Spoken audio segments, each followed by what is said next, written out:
आपने हम में से किसी को भी शादी की दावत नहीं दी। मेरे दोस्त, मैं आपके घर गया था जुम्मे वाले दिन। अच्छा। आप थे नहीं।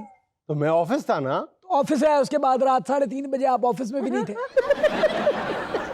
जिनके हल्के बहुत ज्यादा आंखों पे पड़ जाते हैं, काले स्याह हल्के, उनके लिए स्टैटिक तो अड़ी गल हो रही मैं तो अपने हल्के चुंदा ही नहीं। हमारी नन्ही बड़ी नसीबों वाली है। इसका पैर जैसे ही आपके घर में पड़ेगा ना, लहरें बहरी हो जानी है। थोड़े को ना मांग लें। बिस्मिल्लाहिर्रहमानिर्रहीम। अस्सलाम वालेकुम ख़वातीन व हज़रात, मैं हूं आपका जुनैद सलीम और आप देख रहे हैं देशबुक जुनैद के साथ। नाज़रीन, शो को आगे बढ़ाने में मेरा साथ देने के लिए मेरे बाएं हाथ बैठे हुए हैं मारूफ कमेडियन नसीम विक्की। मेरे दाएं हाथ मौजूद हैं हमारी को होस्ट सुहाना सयाल। नाज़रीन, अगर आप अपनी जिल्द को जदीद साइंस की रूह से समझना चाहते हैं, संवारना चाहते हैं, तो हमारा आज का शो आपके लिए बहुत ख़ास है, क्योंकि हमारे साथ मौजूद हैं स्किन केयर और एस्थेटिक की दुनिया का बहुत मोतबर हवाला, जो अपनी महारत से हज़ारों चेहरों पर मुस्कुराहटें बखेर चुकी हैं। मारूफ स्किन केयर स्पेशलिस्ट और aesthetic physician doctor Wajiha Bilal. लेकिन नाज़रीन, हम गुफ्तगू का आगाज़ करेंगे सियासी मैदान के बड़े खिलाड़ी ख्वाजा साद रफ़ीक से, जिनकी बोली बोल रहे हैं मिमिक्री स्टार वहीद खान लाला। साहब, पहले तो हमारा एक छोटा सा गिला सुन ले। आपकी साहबजादी की शादी हुई है, बहुत बहुत मुबारक हो। अल्लाह ताला बेहतरीन नसीब अता करे, खुशियों भरी ज़िंदगी अता करे बच्ची को, हमारी बेटी को। लेकिन हमें गिला आपसे ये है कि आपने हम में से किसी को भी शादी की दावत नहीं दी। बहुत बहुत शुक्रिया जुनैद सलीम साहब आपका। आपने मुझे दोबारा यहाँ पे बुलाया और 3 दफ़ा माशाल्लाह मैं आ चुका हूँ। जहाँ तक बात ये है कि आप गिला कर रहे हैं भाई, ओ भाई मैंने आपको दावतनामा दिया था लेकिन आप आए नहीं, इसमें मेरा क्या कसूर है? ये कब दावतनामा दिया, कहाँ दिया सर? भाईजान, मेरे मोहतरम, मेरे जानी, मेरे जिगर, मेरे दोस्त, मैं आपके घर गया था जुम्मे वाले दिन। अच्छा। आप थे नहीं। तो मैं ऑफिस था ना। तो ऑफिस है, उसके बाद रात 3:30 बजे आप ऑफिस में भी नहीं थे।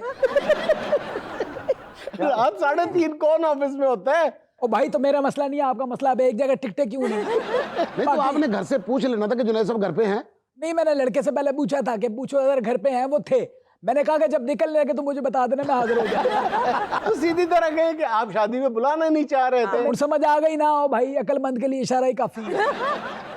आपके यहाँ जो शादी हुई है उसमें पूरे मुल्क की अहम सियासी शख्सियात मौजूद थी। नून लीग तो सारी की सारी जमा थी वहाँ पे। लेकिन एक बात पे एतराज़ बहुत हो रहा है कि आपने वन डिश की खिलाफ वर्जी की है। एक तस्वीर भी सोशल मीडिया पे वायरल है। अब कुछ लोग कहते हैं वो असली है, कुछ लोग कहते हैं पुरानी है। ज़रा वजाहत कर दें। जो प्रोपेगेंडा है, मुझे पता है हमारे दुश्मन हमारे खिलाफ करते हैं, मैं इसका भी जवाब देता हूँ। मैं ऐसा नहीं कि बिला वजह मुंह उठा के यहाँ पे आ गया हूँ। हाँ। पहली बात तो वो तस्वीर नहीं है, चेहरे पुराने। आपको उसमें दिख रहा होगा, हर बंदा बैठा है, हर सियासतदान बैठा है जो एंटी पार्टी के साथ रह रहा है, वो है। ठीक है। दूसरी बात, वन डिश की बात वहां की। उससे पहले मैं आपको बताऊं, वो जो सारे सियासतदान बैठे हुए थे, for the first time ever सारे सियासतदान जो है वो सेम पेज पे बैठे हुए थे। ठीक है। अब आते हैं डिशेस की बात। आप कहते हैं कि वन डिश की जो है वो पामाली की गई है, खिलाफ वर्जी की गई है। पामाली क्या, पैरों तले रोंदा गया है। ये आप जैसा कहता है ना, ये देखें माचिस की तीली लगाना कोई आप जैसे साथी के जाए। बात ये है कि भाई वन डिश की बात जहाँ तक है, तो वहाँ जितने लोग बैठे हैं हर बंदा अपनी चॉइस का। हमने पूछा है कि भाई आपने क्या खाना है, बाद में ना कहना वन डिश की खिलाफ वर्जी ना हो जाए। हाँ। आपने अगर कढ़ाई मांगी तो आपको कढ़ाई मिलेगी। हाँ। और वही हुआ, किसी ने कढ़ाई मांगी, किसी ने कोरमा मांगा, किसी ने बिरयानी मांगी, किसी ने फलां मांगा। हाँ। वो हमने किया, उनको प्रोवाइड किया, और फिर इस हिसाब से हमने पर पर्सन वन डिश दिए। तो कैसे हो गई खिलाफ वर्जी? ये आप जवाब नहीं, हंसे नहीं, जवाब दे मेरी बात का। आप हमेशा हंस के बात को गोल कर जाते हैं। आज मैं आपको जाने नहीं दूंगा।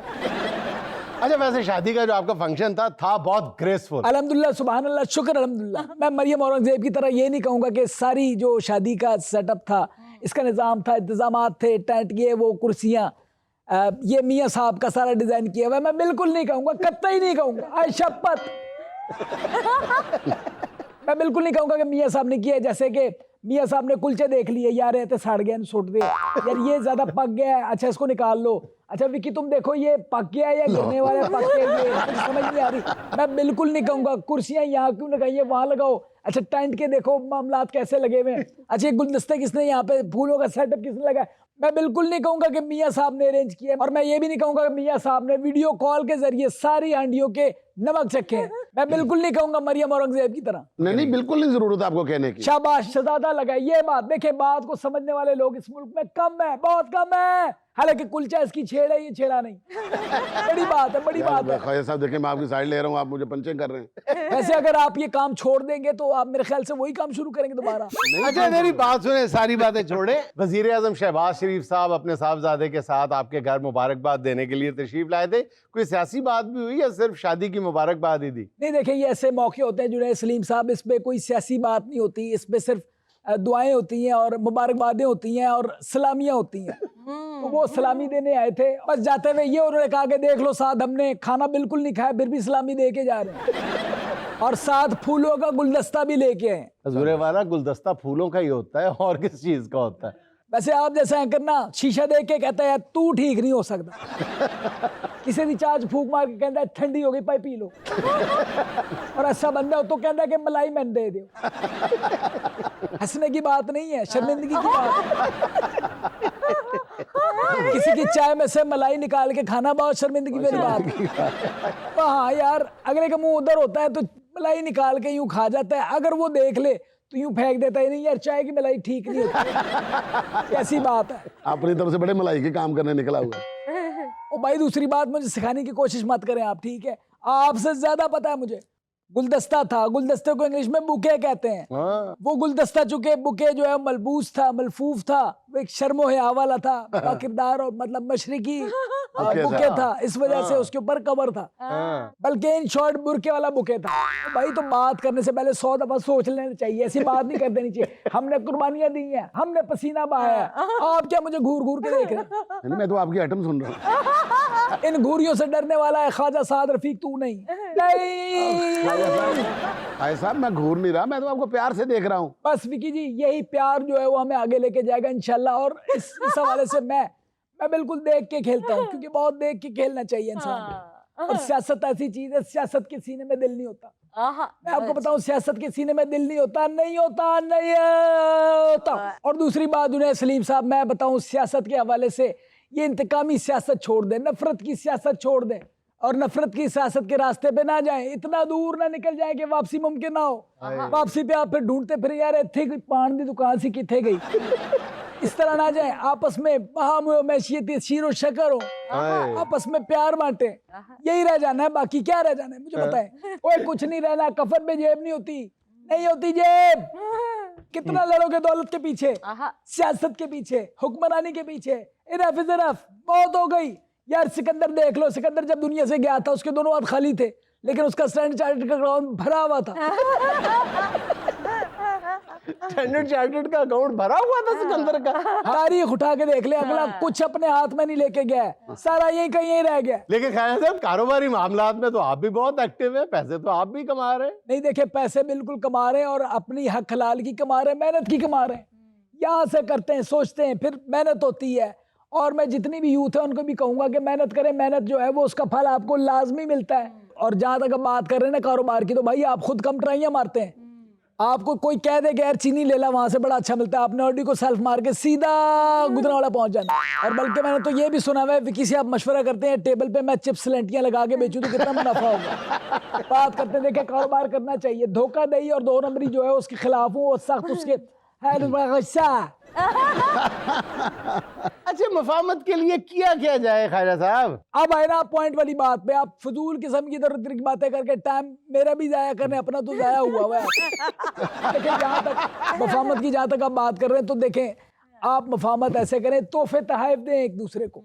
मैं समझता हूँ कि अगर ऑपोजिशन मियाँ साहब को पाए भिजवाए तो उसी बर्तन में मियाँ साहब साग भिजवा दें। साग का मौसम चल रहा है, साग से याद आया, आपने मक्की की रोटी पे साग रखना है, मक्खन के समेत तड़का लगा के। इससे ये होगा आपकी प्लेट के पैसे भी बच जाएंगे। और जब साग आप भेजेंगे, इस बात का ख्याल रखना है खास, उसके सेंटर में जो मक्खन डालेंगे वो आपने खास अड्याला की तरह उसकी ना सराउंडिंग्स को इंटैक्ट करना है, ताकि वो इधर उधर गिरे ना। मक्खन बड़ा महंगा है, तो मक्खन आपने साग के सेंटर में ऐसे रखना है कि हमारी जमहूरियत की तरह डी ट्रैक ना हो जाए। तो ये दें, टॉफियां भेज दी, उन्होंने लॉलीपॉप भेज दिया, यहाँ से आपने गुड़िया के बाल भेज दिए।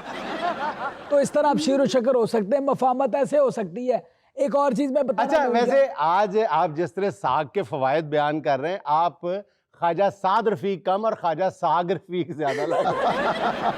यार मैं सही बताऊं, मुझे इतनी हंसी आ रही है ना यार, मेरे गुर्दे में दर्द हो जाएगा, मैं हंस नहीं पा रहा। यकीन जाने आपके जैसा साफी छापर में हवा भर के पटाखा मारता है, कहता है मैं इससे बड़ा धमाका कर सकता हूं।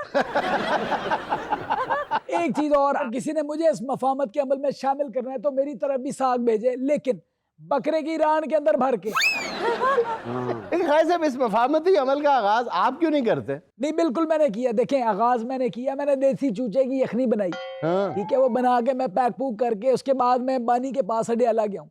अच्छा, आधी रात थी, 3:30 बजे का पहर था, रात का पहर, और मैं देने गया हूँ और बानी जो है वो सो रहे थे। मैं यूं दीवारों के ऊपर छिड़का के उसका जो है वो शोरबा वापस आ गया। चलो मैंने कहा ये बानी खाए ना खाए, इंजीनियर मोहम्मद अली मिर्जा जो है उसकी देसी घी की खुशबू तो सूंघ ले कम से कम। तो ऐसी बात नहीं, मफामत के सबसे बड़े चैंपियन अगर आप बात करते हैं, मैं इस हक में हूँ यार। नहीं, साजिश नहीं होनी चाहिए, मुकाबलेबाजी नहीं होनी चाहिए। आज अगर आपका नंबर है तो फिर आपका कल भी नंबर है, ऐसी बात नहीं है। और एक बात याद रखे, तलख हकीकत है, लेकिन बताना मैं ऐन फर्ज ऐन समझता हूँ कि हाथों से दी हुई गिरे दांतों से खोलनी पड़ती हैं, और ऐसे तो बजाय दांतों से खोलने में कोई मुजायका नहीं, कोई ऐसी बात है ही नहीं। लेकिन जब आप ये दांतों से खोल रहे होते हो तो सामने देखने वाला ये बोलता है यार गन्ना छील रहे हैं, वो बड़ा ऑकवर्ड फील होता है। नहीं, आप तो ऐसे लग रहे हैं माउथ आर्गन बजा रहे हैं। खुद बताएं इतना बड़ा माउथ आर्गन होता है। अभी यहाँ मुझे लेनी एक छोटी सी कमर्शियल ब्रेक, हमारे साथ रहिए।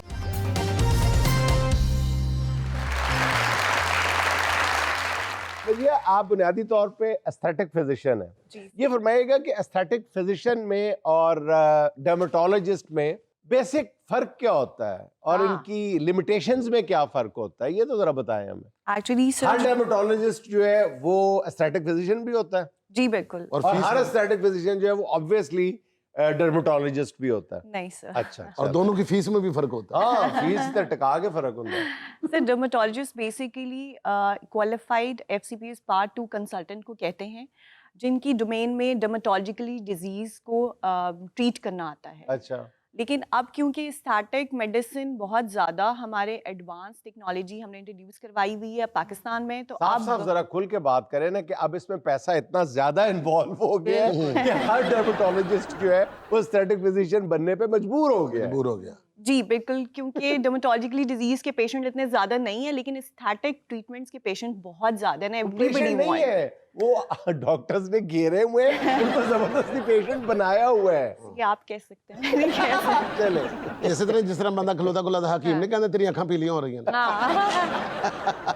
और स्टैटिक फिजिशियन बेसिकली जो MBBS ग्रेजुएट MBBS या BDS करने अच्छा। के बाद डिफरेंट ट्रेनिंग्स लेते हैं, डिफरेंट वर्कशॉप्स लेते हैं, और जिनका इस स्टैटिक मेडिसिन में या स्टैटिक ब्यूटी ट्रीटमेंट्स में बहुत ज़्यादा एक्सपीरियंस होता है, तो उसको हम स्टैटिक फिजिशियन कहते हैं। अच्छा मुझे ये बताइएगा कि इसमें जो क्वैकरी है जी, वो किस हद तक खौफनाक है और उसके रिजल्ट आपको कहाँ तक भुगतना पड़ते हैं जब आपके पास कोई 10-15 ट्रीटमेंट्स लेने के बाद, प्रोसीजर्स करवाने के बाद किसी क्वैक के हाथों आपके पास लुटा पिटा पेशेंट पहुंचता है या लुटी पिटी पेशेंट पहुंचती है, तो फिर आपके गुस्से का जो आलम है, दर्जा हरारत कहाँ तक जाता है?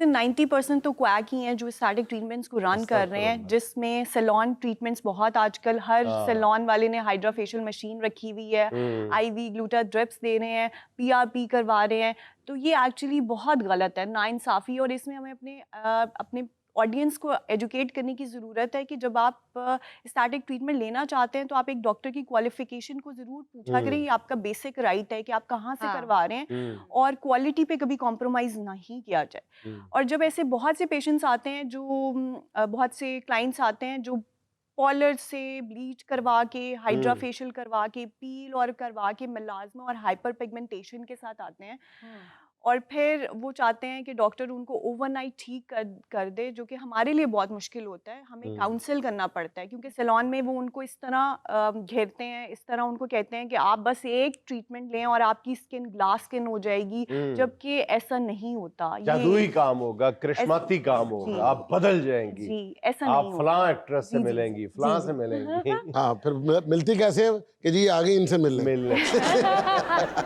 नहीं आ रही कहीं, कहते वो तस्वीर लगी है इनसे मिल। अच्छा Wajiha, as a aesthetics qualified doctor हैं आप, हमें ये बताएं कि ऐसी कौन सी प्रोसीजर्स हैं जो सिर्फ क्वालिफाइड डॉक्टर से ही करवाने चाहिए? अच्छा, इसमें कैटेगरीज आ जाती हैं, नॉन इन्वेजिव हैं, मिनिमली इन्वेजिव हैं एंड इन्वेजिव हैं। ठीक है। तो मेरे ख्याल से वैसे तो तीनों ही आपको किसी क्वालिफाइड पर्सन की सुपरविजन में करवाने चाहिए, लेकिन अगर बहुत कोई वो है तो मिनिमली इन्वेजिव जिसमें PRPs आ जाती हैं, केमिकल पील्स हैं, इसके अलावा हेयर रिमूवल लेजर्स ऑल्सो, क्योंकि वो हाँ। लेज़र बेस्ड एक प्रोसीजर है जिसमें टेक्निकलिटी बहुत मैटर करती है, और अगर उसकी जो इंटेंसिटी है ऊपर या नीचे हो जाए तो वो साइड इफ़ेक्ट प्रोड्यूस कर सकती है। सही। इसके अलावा जो एंटी एजिंग ट्रीटमेंट्स हैं, प्रोफाइलो, बोटॉक्स, फिलर्स, ये सब चीज़ें एक क्वालिफाइड एस्थेटिक फिजिशियन या डर्मेटोलॉजिस्ट से करवानी चाहिए। अच्छा डॉक्टर साहब, ये हमारे व्यूअर्स को बता दें कि प्रोफाइलो ट्रीटमेंट क्या है? प्रोफाइलो इज बेसिकली स्किन बूस्टर। जो लोगों ठीक है। की स्किन जो होती है वो बहुत सैगीनेस और लैक ऑफ हाइड्रेशन की वजह से बहुत डल रहती है, तो एक स्किन बूस्टर इंट्रोड्यूस करवाया गया है एस्थेटिक ट्रीटमेंट में, जिसमें हम हर पेशेंट को 6 मंथ के गैप से ये इंजेक्ट करते हैं, और इसके अच्छा। बहुत अच्छे रिजल्ट्स हैं। ये आपके मॉइस्चर को रिगेन करता है, आपकी हाइड्रेशन मेंटेन करता है, और आपके टेक्सचर को ब्राइटन अप करता है। अच्छा वजह ये बताएं कि सदियों से हम सुनते आ रहे हैं कि खवातीन के पतले होंठों की तारीफ होती थी, हाँ। फूल की पंखड़ी। अब ये एंजेलिना जूली की साजिश थी कि उसने मोटे होंठों पे लगा दिए पूरी दुनिया को? नहीं इत्थे हुण एंजेलिना जूली ये इत्थे मैं नसीम नहीं विक्की आंदा की साजिश थी। यार मैंने तुम्हें नहीं मैं बेचारे की चलो पूरी तारीफ वाली कर ली एंजेलिना जूली तो कर गए नहीं, ये नसीम आज मैं विक्की की करना कर साजिश फोन। थी, कर दिया बैलेंस। नहीं, ये अचानक इतनी बड़ी चेंज कैसे आ गई कि पतले होंठों से अब पूरी दुनिया जो मोटे होंठों पे आ गई है? ये सोशल मीडिया इन्फ्लुएंस है जो कि हाँ। हमें बहुत ज़्यादा वो करता है, इन्फ्लुएंस करता है। हम सोशल मीडिया देख के हम चाहते हैं कि हम भी ऐसे हो जाएं।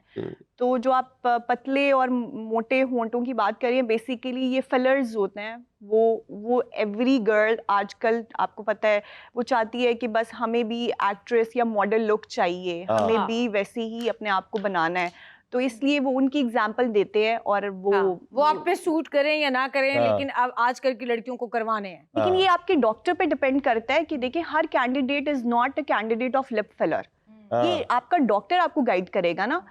अगर हम अपने पेशेंट को गाइड ना करें कि आपके लिए जरूरत ही नहीं है, तो हाँ। फिर वो कैसे पेशेंट? अच्छा एक मिनट, ये बताइएगा कि जब एस्थेटिक फिजिशियंस ये कहते हैं कि ये हमारा काम है बताना, तो ये किसी मर्ज की तशखीस तो नहीं है ना, जी ये तो सर। खूबसूरती का मामला है। तो ये तो पेशेंट ओन चॉइस है कि पेशेंट तो है ही नहीं है, वो जो भी आपके पास आता है Client आता है। वो उसकी चॉइस होनी चाहिए कि वो ये कह दे कि जी मुझे मोटे अपने होंठ मोटे अच्छे लगते हैं, हाँ। मैंने मोटे करवाने हैं। तो फिर डॉक्टर की चॉइस कैसे आ गई? डॉक्टर की सजेशन कहाँ जाती और है? वैसे भी डॉक्टर क्यों मना डॉक्टर करेगा? तो ज्यादा से ज्यादा यही कह सकता है ना कि आप क्वालिफाई करते हैं या नहीं, आपको कोई बीमारी नहीं है या कोई प्रॉब्लम तो नहीं है।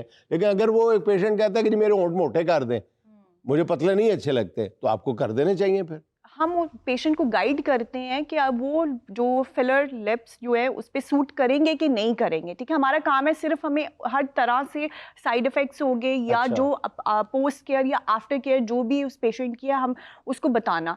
ये पेशेंट का फाइनल डिसीजन होता है कि उसने ये प्रोसीजर लेना है कि नहीं लेना। अच्छा मुझे ये मैं तो बताइएगा- डॉक्टर हूं ना, मैं तो कहूंगा पहले बॉक्सिंग खेलो।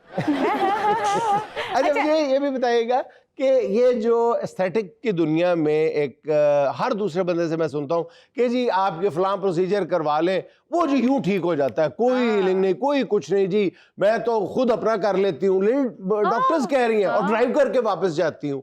ये ओवर एग्जैजरेशन जो है ये प्रॉब्लम्स नहीं पैदा करती? इवन हेयर ट्रांसप्लांट जो है ये बिल्कुल ही कुछ नहीं होता और ये जी अब अगले दिन पता भी नहीं चलता है, ऐसा होता तो नहीं है ना? प्रॉब्लम्स तो आती हैं, आफ्टर इफेक्ट्स भी होते हैं कुछ ना कुछ। हर प्रोसीजर का कोई ना कोई एक डाउन टाइम होता है। अगर आप ये कहें ना कि एहतियात करना मरीज़ की जिम्मेदारी है, और ऐसा कोई प्रोसीजर नहीं है जिसमें आपको आफ्टर केयर ज़रूरी ना हो ना। चाहे वो हेयर रिमूवल लेज़र हो, चाहे वो हेयर ट्रांसप्लांट हो, चाहे वो PRP या कोई भी एस्थेटिक ट्रीटमेंट हो, तो हम अपने पेशेंट को हमेशा गाइड कर सकते हैं, बाकी पेशेंट पे। एंड आई डोंट नो कि कौन से डॉक्टर्स हैं जो कहते हैं कि आप कुछ भी कर। अच्छा डॉक्टर वजीहा, आप क्वालिफाइड डॉक्टर हैं, वैसे तो आप सारे प्रोसीजर्स के लिए इंटाइटल्ड हैं, लेकिन आप हमें बताएं कि आप सबसे अच्छा कौन सा प्रोसीजर करती हैं जो आपको लगता है कि मैं ये दी बेस्ट करती हूँ। ਇਹਦੇ ਤੇ ਮੇਰਾ ਹੱਥ ਸਿੱਧਾ ਹੋ ਗਿਆ। हाँ वैसे तो मैं हर तरह का प्रोसीजर कर लेती हूँ, लेकिन मुझे ऐसा लगता है जैसे PRPs हो गई, बूस्टर्स हो गए, स्किन बूस्टर्स, इसके अलावा पोलीन्यूक्लियोटाइड्स फॉर आइज़, अंडर आइज़ और स्किन रिजुविनेशन के जो प्रोसीजर्स होते हैं या एंटी एजिंग प्रोसीजर्स होते हैं, उनमें मेरी बहुत अच्छी महारत हासिल हो चुकी है। अच्छा, ये भी आपने क्या बोला है, पोली आइज का क्या बोल रही हैं आप? जिनके हल्के बहुत ज़्यादा आंखों पे पड़ जाते हैं, काले स्याह हल्के, उनके हाँ। लिए ਕਿ एस्थेटिक ਮੈਂ ਤੁਹਾਡੀ ਗੱਲ ਹੋ ਰਹੀ। ਨਹੀਂ, ਮੈਂ ਤੇ ਆਪਣੇ ਹਲਕੇ 'ਚ ਹੁੰਦਾ ਹੀ ਨਹੀਂ। ਮੇਰੇ ਹਲਕੇ 'ਚ ਤਾਂ ਹੁਣ ਹੋਰ ਬੰਦਾ ਖੜਾ ਹੋਣ ਲੱਗ ਪਿਆ। हाँ। अच्छा, ये बेसिकली एस्थेटिक ट्रीटमेंट एक इंट्रोड्यूस करवाया गया उन सब लोगों के लिए। ये इंजेक्शन होता है, इसके अंदर पोलीन्यूक्लियोटाइड्स होते हैं, ग्रोथ फैक्टर्स होते हैं जो कि आपके कोलेजन सिंथेसिस करवाते हैं। जो स्याह हल्के हमारी ख़वातीन में या किसी भी एज ग्रुप में जो पड़ते हैं, उनकी एक रूट कॉज होती है कि कोलेजन बनना बंद हो जाता है। सही है। तो वो उसका एक ट्रीटमेंट इंट्रोड्यूस करवाया गया है जिसे हम पोलीन्यूक्लियोटाइड्स कहते हैं फॉर अंडर आइज, जो कि आपकी आई के नीचे जो अंडर आई स्किन रिजुविनेशन कराता अच्छा है। डॉक्टर साहब, अब आप हमें जरा खुल के बताएं कि ऐसा कौन सा एक प्रोसीजर है जो आप एज ए डॉक्टर भी मना करती हैं कि भाई इसे अवॉइड ही करें? मेरे ख्याल से वाइटनिंग ड्रिप का बहुत ज़्यादा ट्रेंड चला हुआ है सही। हमारी आवाम में। हर कोई गोरा होना चाहता है, तो अगर आप असल रियल कैंडिडेट नहीं है, सूटेबल कैंडिडेट नहीं है इस चीज़ के, तो आपको ये ट्रीटमेंट कभी भी नहीं लेना चाहिए। जी, तो अब बारी है सुहाना का सवाल मेहमान से। इसमें हम आपको 4 ऑप्शंस देंगे, एक आपको सिलेक्ट करनी है। बहुत सारी ख़वातीन आपके पास आती हैं, ऑब्वियसली अपनी खूबसूरती को इन्हेंस करने के लिए आती हैं। तो आप ज़रा अपने तजर्बे की रोशनी में इस बात का जवाब दीजिए, पाकिस्तानी मर्दों की पसंदीदगी का म्यार क्या है? ऑप्शन नंबर 1 लंबा कद, ऑप्शन नंबर 2 खूबसूरत शक्ल, ऑप्शन नंबर 3 दौलतमंद family, option number 4 nationality holder. जवाब ਇਹ ਤੇ सही ਗਾਣਾ ਵੀ देना। ਬਣਿਆ, ਇੱਕ ਉੱਚਾ ਲੰਮਾ ਕੱਦ ਉਤੋਂ ਸੋਹਣੀ ਵੀ ਤੋਂ ਹੱਦ, ਇਹਦਾ ਰੂਪ ਤੇਰੇ ਉੱਤੇ ਸਜਦਾ ਨਹੀਂ ਮੈਂ ਐਵੇਂ ਦੇ ਨਹੀਂ ਤੇਰੇ ਉੱਤੇ ਮਰਦਾ। चले जी, आपकी चॉइस तो आ गई, ये अब आप 4 गाने आ बताइए। गए ना जी। मेरे पास जो फीमेल्स आती हैं उनको खूबसूरत शक्ल चाहिए होती है। नहीं, खूबसूरत शक्ल में क्या चीज ज्यादा गोरा रंग। गोरे रंग का जमाना होगा कभी ना पुराना। कभी किसी ने आके आपसे ट्रीटमेंट करवा के सारा पैकेज पुकेज करवा के बाद में कहा बाजी थोड़े जे पैसे तो घट करो, बहुत दफा ऐसा होता है। ਇਹਦਾ ਮਤਲਬ ਅਸੀਂ ਆ ਸਕਦੇ जब आपने वो नहीं सुना हुआ कि प्लास्टिक सर्जरी करवानी है कितने पैसे, तो वो कहता है 1.5 लाख। आगे से जवाब देते हैं कि अगर प्लास्टिक में करो ले आवा तो फिर कितने पैसे। ਡਾਕਟਰ ਵੀ ਕਹਿੰਦਾ ਜਿੱਥੇ ਪਲਾਸਟਿਕ ਲਿਆ ਸਕਣਾ ਆਪਣਾ ਡਾਕਟਰ ਨਹੀਂ ਲਿਆ ਸਕਦਾ। नाज़रीन, यहाँ मुझे लेना एक छोटा सा वक्फा। हमें यकीन है आप हमारे साथ रहें।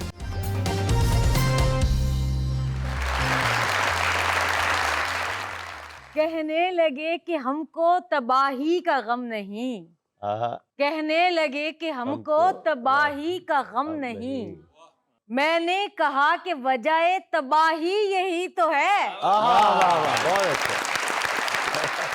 हम लोग हैं अज़ाबे इलाही से बेखबर, ए बेखबर अज़ाबे इलाही यही तो है।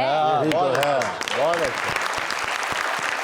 ये गालिबन रईस अमरोवी साहब का शेर है। बिल्कुल उन्हीं का शेर है। लेकिन फिट पता नहीं कहते बैठता सामने पता। जी, तो इसके साथ ही हम चलते हैं अपने मुअज़्ज़िज़ मेहमानों की जानिब और देखते हैं कि आज वो हमारे लिए कौन कौन सा टैलेंट लेके आए हैं। अच्छा, मैं समझा ये कहने लगी कि देखते हैं हमारे लिए कौन अपने अपने घर से राशन लेकर आया है। हमने लंगर लेके आना था लेकिन दादा दरबार के रास्ते बंद थे। अच्छा, क्या बात है भाईजान, सानू बेवकूफ समझते पे हो। लंगर इन्ना कुछ होंदा ते आप एडे एडे हो। मतलब ਤੁਹਾਡਾ रास्ता खुल गया, लंगर दा नहीं खुलिया। वैसे आप जैसे साहिब सरवत और मुखैर लोग मैंने बहुत कम देखे। देखे ना, लंगर तकसीम करना है तो ले आना कितों दाता साहब। हाँ भाई, दादा साहब जा रहे थे, रस्ते बंद सी ते पुलिस वाला लड़न दे ते उन्होंने कह रहे जे मैं भुख ना मार खाना ते मैं तेरे मत्थे लगना ही। वापसी ते पुलिस वाले ने फड़ लिया, कहंदे हेलमेट नहीं पाया, कहंदा भाई मैं लंगर पाया। जी, चले। अस्सलाम वालेकुम सर। वालेकुम सलाम। सर मैं शबनम शाहीन सियालकोट से। अच्छा, माशाल्लाह बड़ा शहर। सियालकोट बताया स्पेशल। उधर देखना जरा, जी कितना सर। खुश हो गए। जी सर, मैं आपको अपनी एक नज़म निकी जिन्नी बालड़ी सुनाऊंगी। निक्की जिन्नी बालड़ी। बालड़ी निक्की जिन्नी बालड़ी। ਐਨੀ ਸਾਰੀ ਗੱਲ ਮੈਨੂੰ ਦੱਸ ਦਿਓ ਕੋਈ, ਨਿੱਕੀ ਜਿੰਨੀ ਬਾਲੜੀ ਸਾਂ ਵੱਡੀ ਕਦੋਂ ਹੋਈ। क्या बात, बहुत अच्छा। ब्यूटीफुल। ਘਾਹ ਦੀ ਤਰੇਲ ਉਤੇ ਖੇਡਦੀਆਂ ਤਲੀਆਂ, ਮੇਰੀਆਂ ਸਹੇਲੀਆਂ ਉਹ ਪਿੰਡ ਦੀਆਂ ਗਲੀਆਂ ਸ਼ਾਮ ਉਹ ਵਿਛੋੜੇ ਵਾਲੀ ਬੁੱਕ ਬੁੱਕ ਰੋਈ ਨਿੱਕੀ ਜੀ ਨੀ ਬਾਲੜੀ ਸਾਂ ਵੱਡੀ ਕਦੋਂ ਹੋਈ ਬਹੁਤ ਅੱਛਾ बहुत अच्छे जी, बहुत अच्छे।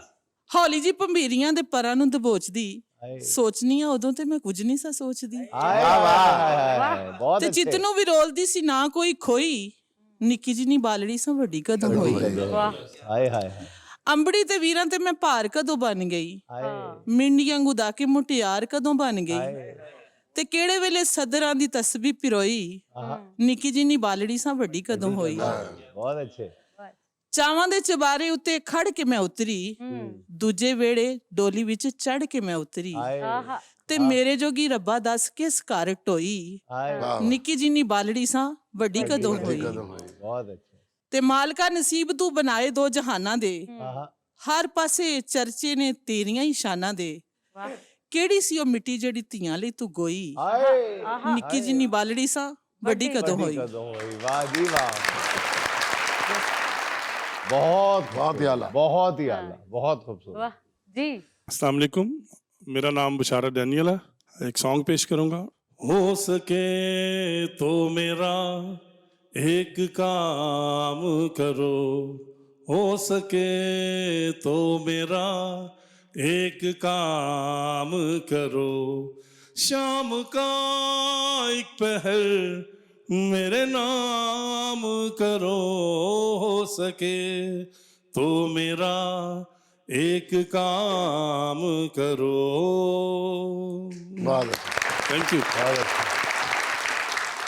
ਅੱਛਾ ਜੀ ਇਸ ਤਰ੍ਹਾਂ ਦਾ ਸਿੰਗਰ ਜਦੋਂ ਕਿਸੇ ਆਪਣੇ ਮਹਿਬੂਬ ਨੂੰ ਗਾਣਾ ਸੁਣਾਉਣ ਲੱਗਦਾ ਨਾ ਹੋ ਸਕੇ ਤੋ ਮੇਰਾ ਇੱਕ ਕੰਮ ਕਰੋ ਤੇ ਮਹਿਬੂਬ ਫਟਾਫਟ ਕਹਿ ਦਿੰਦਾ ਨਾ ਭਾਈ ਮੇਰਾ ਨਾਂ ਤੇਰਾ ਕੋਈ ਵਾਕਫ ਨਹੀਂ ਹੈ ਆਪੇ ਬਣਵਾ ਆਪਣਾ ਸ਼ਨਾਖਤੀ ਕਾਰਡ जी तो अब बारी है सुहाना का सवाल मेहमानों से। ਅੱਛਾ ਕਿੰਨੀ ਸੋਹਣੀ ਕਲੈਪ ਕੀਤੀ ਹੈ ਹੁਣ ਜਦੋਂ ਸਵਾਲ ਕਰਨਾ ਸਾਰਿਆਂ ਨੇ ਚੁੱਪ ਹੋ ਜਾਣਾ केपी का वो कौन सा शहर है जिसके नाम के आखिरी 2 हरूफ काट दिए जाएं तो लिखने में एक हिंसा बन जाता है? ਅੱਛਾ ਵੈਸੇ ਜਿੰਨੇ ਤੂੰ ਮੁਲਕ ਇਕੱਠ ਬੈਠੀ ਨਾ हाँ ਉਹ ਇਕੱਠੇ ਲਫ਼ਜ਼ ਇਕੱਠੇ ਕਰ ਲਈਏ ਤੇਰਾ ਇੱਕ ਆਪਣਾ ਮੁਲਕ ਬਣ ਜਾਣਾ है ना? ਨੌਸ਼ਹਿਰਾ ਨਹੀਂ वो नौ पहले- शहरा ज्यादा लफ्ज काटने पड़ते हैं, शीन हे रे 4 हरफ काटने पड़ते हैं, 4 सदा 4 सदा में भी ज्यादा हरूफ काटने पड़ते हैं, सदा पूरे का पूरा वापस करना पड़ता है सदा। ਮੈਂ ਕਿਹਾ ਤੁਸੀਂ ਇੱਕ ਗੱਲ ਦੱਸੋ ਨਾ ਤੁਸੀਂ 9 ਤੇ ਮੰਨਣ ਡਏ ਹੋ ਨਾ 4 ਤੇ ਮੰਨਣ ਡਏ नहीं है ना, बताए। ਸਵਾਤ सवात बहुत अच्छे भाई। सवात अलिफ और ते काट दे 100 बचता है। 100 बचता है जी।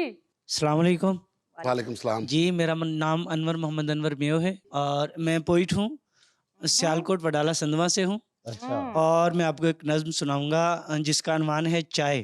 चाय। अच्छा अपना ना एडा बड़ा थे अपना अनवान है ना कि जिना चाहे अच्छा यार, ये जितने भी मेहमान आते हैं जब सियालकोट पे जोर देते हैं ना तो आप लोगों की तोक़ो होती है कि मैं हाथ बांध के एहतरामन खड़ा हो जाऊंगा।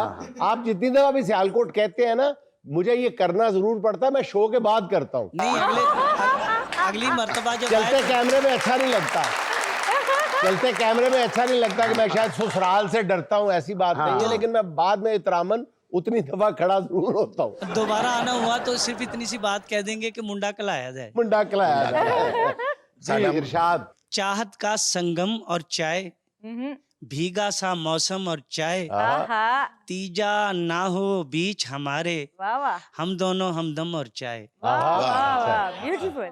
तीजा ना हो बीच हमारे, हम दोनों हमदम और चाय, मध्यम गीतों के सुर सरगम, आहा ताजा ताजा दम और चाय। आहा, आजा बंधु मिलकर बांटे आहा, तेरा मेरा गम और चाय, आहा, बहुत अच्छे हो जाए फिर लुत्फ दोबाला, आहा, आहा साथी हो तुम हम और चाय, चाहे आहा, क्या कहते हो मैं नहीं समझा, चीनी पत्ती कम और चाय, आहा, अच्छा जी, सबका अपना चस्का अनवर, आहा, सिगरेट बीड़ी रम और चाय। बहुत शुक्रिया। गर्दन मेरी ओए, ताड़ के दौड़िया हाँ उत्ते डोल के कप ऑफ चाय जी जी। अस्सलाम वालेकुम। मेरा जुनेद साहब से एक सवाल है। आप हर प्रोग्राम में एक हिकमत वाली बात बताते हैं, आज मुझे भी एक हिकमत वाली बात बता ही दें। हाँ। जी। एक दोस्त ने मुझसे पैसे उधार लिए हुए हैं, कोई ऐसा तरीका बताएं मुझे मेरे पैसे भी वापस मिल जाएं और मुझे शर्मिंदगी भी ना हो। भूल जाओ। सादा तरीका। जब आप किसी को पैसे उधार दें ना, तो जाते जाते उससे आखिरी दफा गले भी मिल लें, उसके बाद उसने आपको नजर नहीं आता। I agree. दूसरी बात ये है कि वैसे एक ट्राई करके देख लें कि जिसको आपने दिए हुए हैं ना पैसे, उसके पास जाके ना ऐसे ही कह दें कि यार मैंने किसी को पैसे दिए हुए यार, उधार वापस लेना है, कोई तरीका तो बताओ। उसी से पूछे जा। अगर फिर भी काम ना आए ये वाला नुस्खा, तो फिर ऐसी मोबाइल पे कहें, ओए यार तुझे खबर पड़ी है, दोस्त ने उधार वापस ना करने पर दोस्त का कत्ल कर दिया। ये 3-4 नुस्खे मैंने आपको बता दिए, आप ट्राई करके देख लें। हमारे एक राइटर होते थे, इफ्तिखार हैदर साहब, थिएटर लिखा करते थे। तो एक प्रोड्यूसर से उन्होंने पैसे लेने थे। वो जब भी पैसे लेने जाते थे वो टाल देता था। तो एक दिन ना इफ्तिखार हैदर साहब आए, तो ना वो प्रोड्यूसर ऐसे छुपने लगा कि ना ना लुक ना पुत्र, मैं तेरे को पैसे लैण नहीं आया, मैं तेन पूछना है कि मैं किसी के पैसे देने मैं किवें टाला। कोई बात यही तो मैंने मशवरा दिया। कोई ਤੁਹਾਡੇ ਵਾਲੀ ਗੱਲ।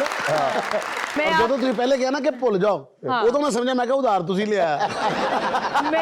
मैं आपकी इस बात से बिल्कुल इत्तेफाक करती हूँ कि आखिरी बार गले मिलने, आपने जिसको पैसे दिए होते हैं फिर वो ताल्लुक भी खत्म हो जाता है। बिल्कुल सही कहा। ताल्लुक फौत हो जाता है, खत्म नहीं हो जाता। 2-4 मेरे भी फौत हुए हैं। मैम हम कैसे मान लें, हमें पैसे देंगे तो पता चलेगा ना आपके फौत हुए कि नहीं। ना भाई, मैं आपको जिंदा देखना चाहती हूँ। जी अस्सलाम वालेकुम। वालेकुम मेरा नाम आसमा है। मेरा सवाल डॉक्टर वजीहा से है कि क्या स्किन की ट्रीटमेंट तवील अरसे तक करवाने से स्किन वीक हो जाती है इंसान की? डॉक्टर साहब वो पूछते पे ने कि बहुत ज्यादा रेग मारी रखो मुंह ते कोई ज्यादा नुकसान तो नहीं होता? देखिए, excess of everything is bad ना। अगर आप बहुत लंबे अरसे तक एक ही ट्रीटमेंट लेते जाएंगे तो कहीं ना कहीं उसका नुकसान तो आपके चेहरे पे वाज़ह होगा ना। तो इसीलिए सिर्फ लिमिटेड सेशंस होते हैं, जब तक आपके स्किन कंसर्न्स दूर हो जाएं उसके बाद आपको वो नहीं लेने चाहिए। और प्रॉपर एक गैप होता है जो आपका डॉक्टर आपको एडवाइस करता है कि उसके बाद आपने दूसरा सेशन लेना होता है। जी अस्सलाम वालेकुम। वालेकुम अस्सलाम। मेरा नाम ईमान शहजाद है और मैं आज आपको एक सॉन्ग सुनाऊंगी। दिल गलती कर बैठा है, गलती कर बैठा है, दिल गलती कर बैठा है, गलती कर बैठा है, दिल गलती कर बैठा है, तू बोल कफारा क्या होगा, बोल मेरे दिल की दिल से मेरे प्यो दी तौबा, मेरे चाचे ताए दी तौबा, तौबा तौबा तौबा, मेरे प्यो दी तौबा, गलती गलती क्यों कर बैठा, पल्लियों रोटी खा बैठा, दिल गलती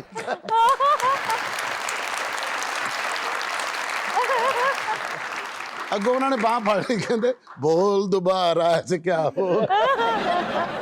बहुत अच्छा गा, बहुत अच्छा सर, आपने बड़ी अच्छी बहुत अच्छा बेड़ा गर्क किया, शुक्रिया।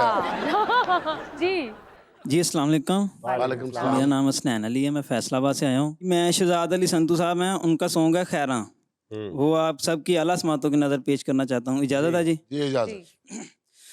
प्यार करनिया माया मैं तेनू याद करनिया है, प्यार करनिया। बड़े बड़े फिक्के सिंगर वेखे पर ये धोते कोई थोड़ी सी शर्म कर यार। वो गाना गा रहा है, वो गाना गा रहा है। अधीर का बंदा नहर च ही ना आ गया, कहता वो मेरी किसी ने जेब कट ली है। बस च संगल लैके चढ़ गया, मेरी इमदाद करो मैं मੱਝ ਲੈਣੀ है। ਆਪਦੇ ਪੀਰਾਂ ਦੇ ਜਾ ਕਹਿੰਦਾ ਕਿ ਜਿਹੜਾ ਮੈਂ ਕੰਮ ਕਰਦਾ ਮੇਰੀ ਬੀਵੀ ਅੱਗੇ ਆ ਜਾਂਦੀ, ਜਿਹੜਾ ਕੰਮ ਕਰਦਾ ਬੀਵੀ ਅੱਗੇ ਆ ਜਾਂਦੀ। ਕਹਿੰਦਾ ਪੁੱਤ ਤੂੰ ਟਰੱਕ ਚਲਾ ਕੇ ਵੇਖ ਕਿਸੇ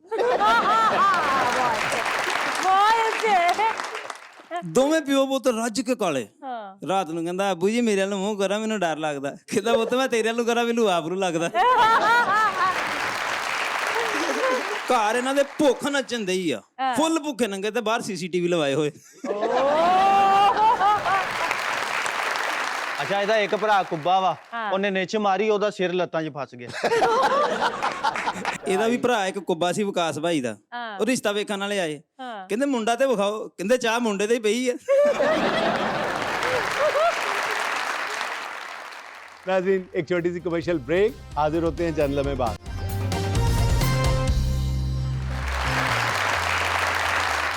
नाज़रीन, एक हालिया सर्वे के मुताबिक पाकिस्तान में 35 साल या जायद उम्र की 1 करोड़ से ज़्यादा ख़वातीन शादी की मुंतज़िर हैं। इस अलार्मिंग सूरत हाल की बड़ी वजूहात जहेज़ की डिमांड और मुनासिब रिश्ते ना मिलना है। ये तल्ख हकीकत आपको दिखाते हैं आज अपने स्केट बोर्ड पर। लो जी जुबैर साहब, अल्लाह ताला ने देखे जी, जिसको मिलाना होता है ना कोई सबब बन ही जाता है।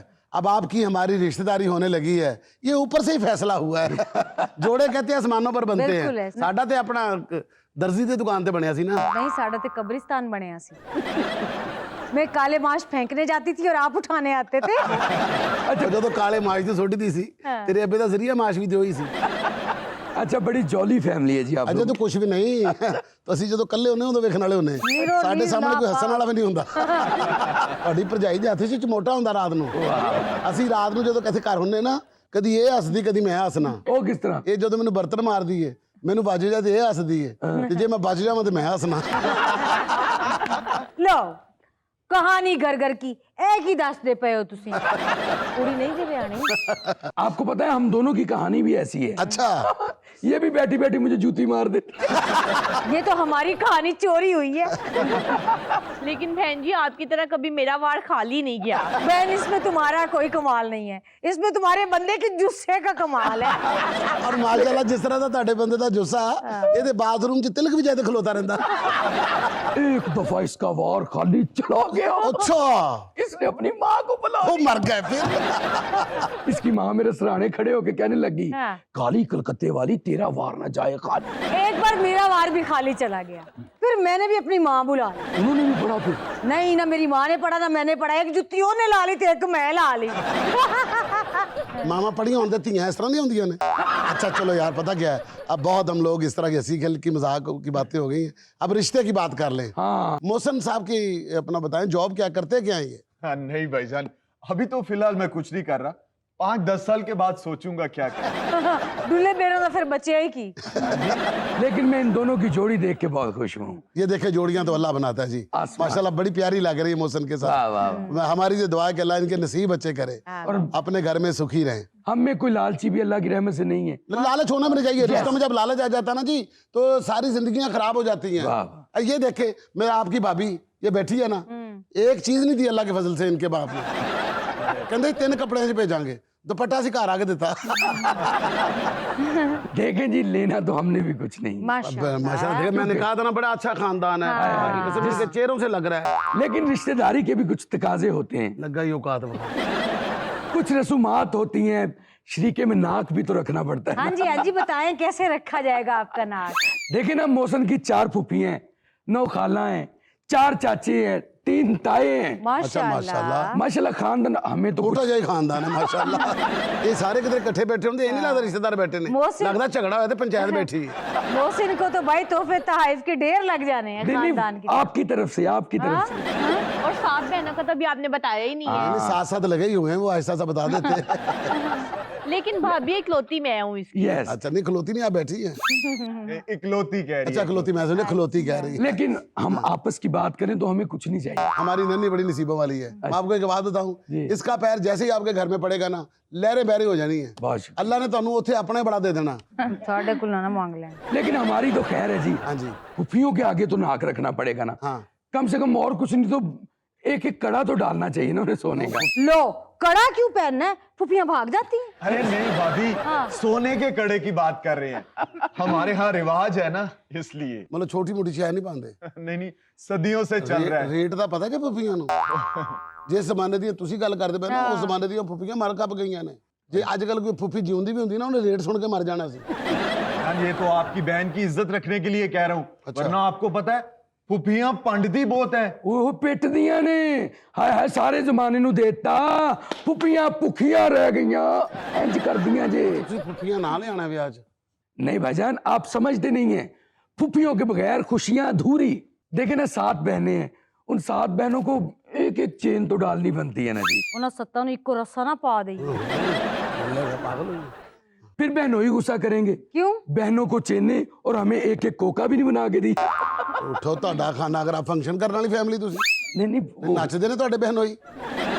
नहीं भाईजान, ये सिंबॉलिक है, हमारे खानदान की रिवायत है, चलती आ रही है। ये सिंबॉलिक नहीं, ये बढ़िया महंगी है शहवाने मरे। अभी ये हमारे खानदान की रिवायत है, अरसे से चलती आ रही है। अच्छा आप आल्टो से आए ने ते रस्म रिवाज देख के हो जाए ने। आल्टो से याद आया भाईजान, आपने जो मुझे BMW देनी है ना, वो सफेद रंग की देनी है। नहीं BMW तो ਅਸੀਂ ਆਪਣੀ ਭੈਣ ਨੂੰ ਦਿਆਂਗੇ, ਇਹ ਤੁਹਾਨੂੰ ਉਹਦੇ ਥੱਲੇ ਦੇਗੀ। बहुत मजाकिया है आप। ਮਜ਼ਾਕੀਆ ਨਹੀਂ ਭੈਣ, ਸੀਰੀਅਸ ਗੱਲ ਹੈ। अच्छी ਪਰ ਸਾਡੇ बात। ਦਿਲ ਦੀ ਗੱਲ ਹੈ। ਉਹ ਕਹਿੰਦੇ BMW ਦੇਣੀ ਹੈ। ਤੇ ਜਿਸ ਬੰਦੇ ਨੇ BMW ਦੇਤੀ ਪਿੱਛੇ ਕੀ ਰੱਖਿਆ? BMW क्यों होता ਧੀ ਮਾਂ ਤੋਂ ਵਾਰੀ। आपकी बातों में ताए तो रह ही गए हैं।